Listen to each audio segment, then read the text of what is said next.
All right, guys, here we are at Armbrust Pro Gym, getting ready to do some shoulders. Right now we're over at the Smith machine doing some military press.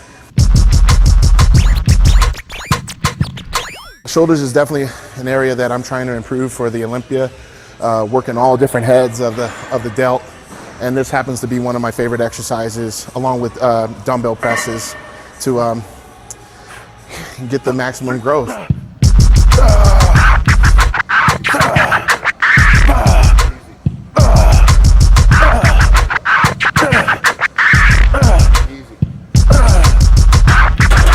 Performing it with good form is essential for, yielding some good growth, and I felt like, I got a great pump out of it. We went really heavy that day. We went up to 4 plates on each side and got some good reps out of it.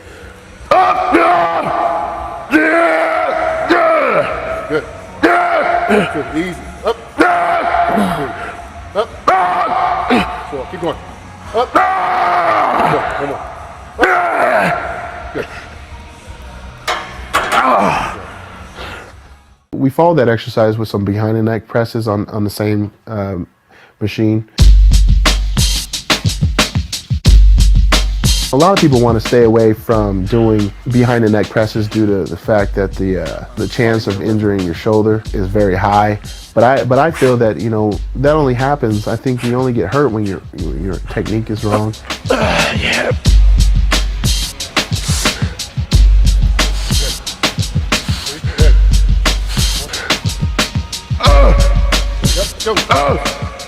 Quick tip about this, those for people like myself that have had shoulder injuries and whatnot, this is definitely something that you don't necessarily want to do every shoulder workout, because it can, done improperly, can actually mess you up.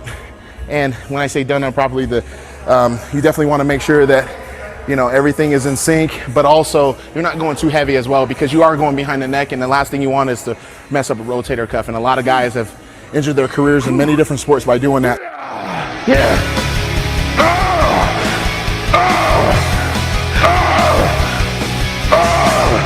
Go. Good. One more.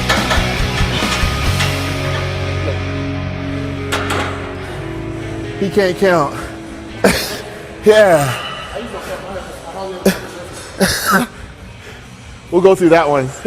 Our next exercise, we ended up doing side laterals, but we did them seated, and it was actually not on like a normal chair. We did them on a box.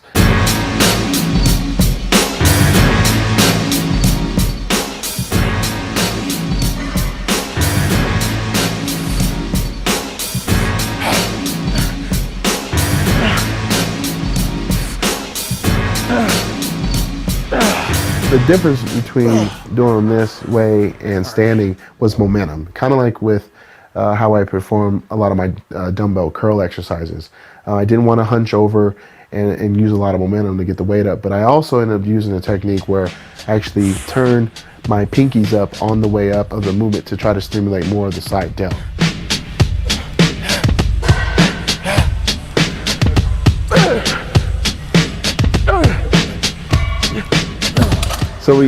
So we follow that exercise with some front raises using a straight bar.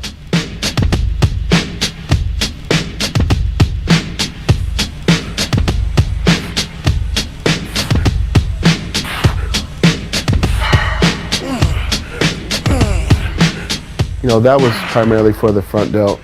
In the past, I haven't done a lot of that, and I've noticed in a lot of my pictures, I need to, grow my delts as much as possible. So everything in this workout was just getting annihilated.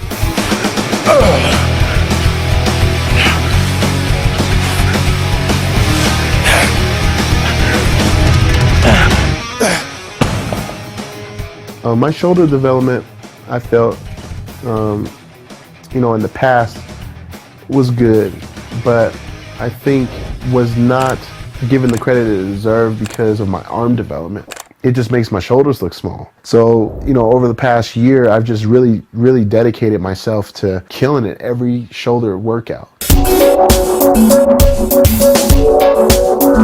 We're gonna do, like I said, faster stretch training system 7, where we're gonna do 7 sets of 10 to 12 repetitions, about 30, 40 seconds resting time. What this is gonna do is it's gonna help just totally, volumize all the cells in here and just make it huge.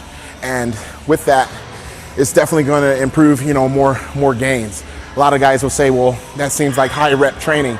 Well, actually it isn't, because we're not using lower weight. So what we're gonna do is we're gonna take about what we do for like maybe out of 4 sets, we probably take what we do maybe like on our 3rd set, but do that as our first set on this, first through 7.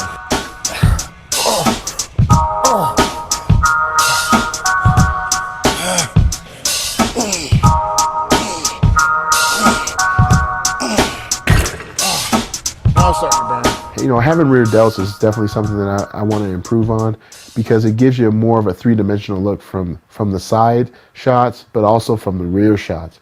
When you're doing a back double bicep, you can tell if someone has good rear delts or not. It's always good to keep a watch handy. Stopwatch, clock. It's always good.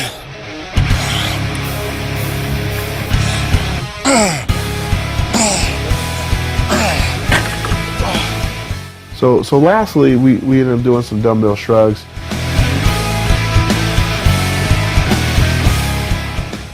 All right, so here we are over the dumbbell rack again. A little bit more heavier weights this time. We're gonna do some shrugs, some dumbbell shrugs. We'll probably just do 3 sets on this, 1 warm up and then 2 working sets. I'm gonna just explain to my buddy about the off season. My theory about the off season is, a lot of these exercises that we've done are heavy weight. And anytime when you wanna say, okay, I'm gonna do 4 reps, or I'm gonna go as low as 6 or 8, for your off season, yeah, obviously it's to bulk up.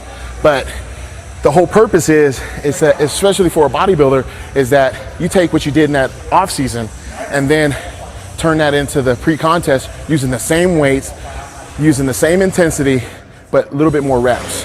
Because by then, you should be able to do that instead of doing it for 6. Heck, if your off season's 4 months, or some people take 2 years to do a show, you should be able to do what you do in the off season during the pre-contest, regardless of your diet, your mood, doesn't care. Like when Arnold said, doesn't care if your dog died or your dad died. It doesn't matter. You got to still be able to focus and do that weight.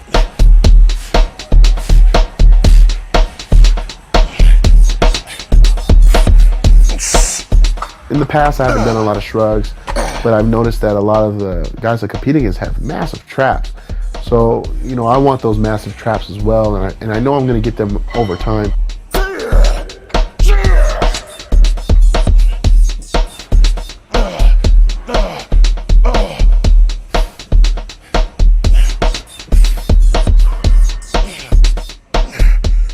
I left that gym that day knowing, usually I don't even get any type of soreness. I remember a couple years ago, I never got sore in a shoulder workout, but I started doing this one and I started getting some good results out of it. So the goal was reached, and I was just glad to get the heck out of there that day.